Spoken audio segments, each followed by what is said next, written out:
Have you ever seen your phone light up? Someone is calling, and instead of answering, your heart drops just a little. You stare at the screen. You think, I'll call back later. But later never comes. It's not that you hate people. It's not that you're rude. Sometimes you just can't bring yourself to pick up the phone.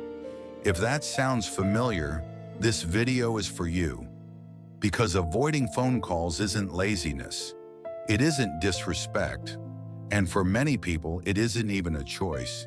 It's a feeling, a quiet tension, a story your mind has learned over time. Let's talk about why. Phone calls are strange when you think about them. They're small. They're ordinary. They've existed for decades. And yet, for some people, a ringing phone feels heavier than it should. Your chest tightens. Your thoughts race. You rehearse what you might say. Hello?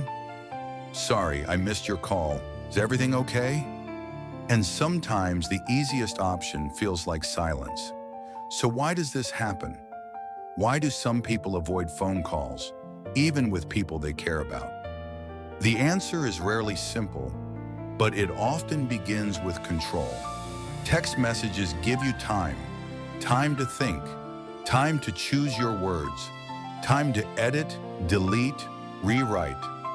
Phone calls don't offer that luxury. They demand immediacy. When someone calls, you are expected to respond right now. Your tone, your emotions, your reactions. For people who are sensitive, reflective, or anxious, that sudden demand can feel overwhelming. It's not about the conversation itself. It's about being put on the spot. Some minds feel safest when they can pause. Phone calls don't pause. Many people who avoid calls aren't afraid of talking. They're afraid of misunderstanding. What if I say something awkward? What if my tone sounds wrong? What if I don't react the way they expect? Without facial expressions or body language, phone calls leave room for interpretation. A silence might feel too long. A laugh might sound forced. A short answer might sound cold. For people who are emotionally aware or emotionally cautious, this uncertainty can be exhausting. So they choose a safer space, messages, where meaning feels clearer and mistakes feel smaller. Sometimes avoiding phone calls has nothing to do with the present moment. It comes from the past. Maybe phone calls once meant bad news, arguments, pressure, obligations you couldn't escape. Maybe growing up, the phone rang only when something was wrong. Over time, your nervous system learned a pattern. Phone ringing equals stress. Even if today's call is harmless, your body remembers before your mind does. And the body reacts faster than logic. Text messages knock gently. Phone calls kick the door open. They interrupt your thoughts, your mood, your sense of peace. For people who value mental flow, reading, working, resting, or simply being alone, a phone call can feel intrusive. Not because the caller is unwanted, but because the moment feels stolen. Avoiding calls in this case is a quiet way of protecting personal space. Phone calls often come with emotional responsibility. You might need to listen, respond, support, explain, reassure, and sometimes you're just not ready. You might already be tired, already overwhelmed, already carrying too much. Text allows emotional distance. Calls demand presence. Avoiding calls can be a form of self-preservation when emotional energy feels low. For some people, phone calls feel like a performance. You have to sound interested, engaged, friendly, responsive. Silence feels awkward. Short answers feel rude.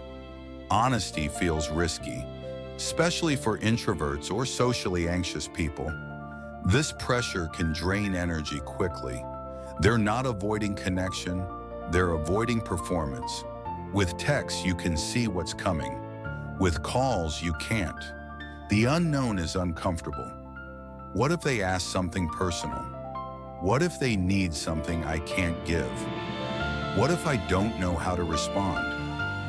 Avoiding phone calls is sometimes about avoiding surprise, not people. Text messages feel light. Phone calls feel real. They make things official, serious, immediate. A call can mean decisions, confrontations, explanations. For people who process emotions slowly, that level of reality can feel too intense. So they delay, they avoid, they wait until they feel ready. This part is important. When someone avoids your call, it often has nothing to do with you. It's not rejection, it's not disinterest, it's not a lack of care. It's an internal experience you might never see, a quiet battle between wanting connection and needing safety. People who avoid phone calls still want relationships. They still care. They still think about you. They just connect differently. Through messages, shared moments, silent understanding. Connection doesn't have one shape. That said, avoidance can become heavy. Missed calls turn into guilt. Guilt turns into more avoidance. And silence grows longer. Many people who avoid calls don't feel relieved afterward. They feel stuck, caught between wanting to reach out and fearing the act itself. If you recognize yourself in this, here's something important. You don't need to force yourself to become someone else, but you can meet yourself gently. You can. Let people know you prefer messages. Schedule calls instead of answering unexpectedly. Start with short calls. Give yourself permission to say, "Can I call later?" Avoidance doesn't need to be permanent. It just needs understanding. If someone you care about avoids calls, try curiosity instead of judgment. Ask what feels comfortable. Offer flexibility. Remember that connection isn't measured by response speed. Sometimes patience is the deepest form of care. Avoiding phone calls doesn't mean something is wrong with you. It means your mind learned a way to protect itself. And protection, even when imperfect, comes from experience. Understanding that can turn self-criticism into compassion. And compassion toward yourself and others is where real connection begins. If this story felt familiar, you're not alone. And if it helped you understand yourself or someone else, then this conversation has already begun. Quietly, gently, in a way that feels safe.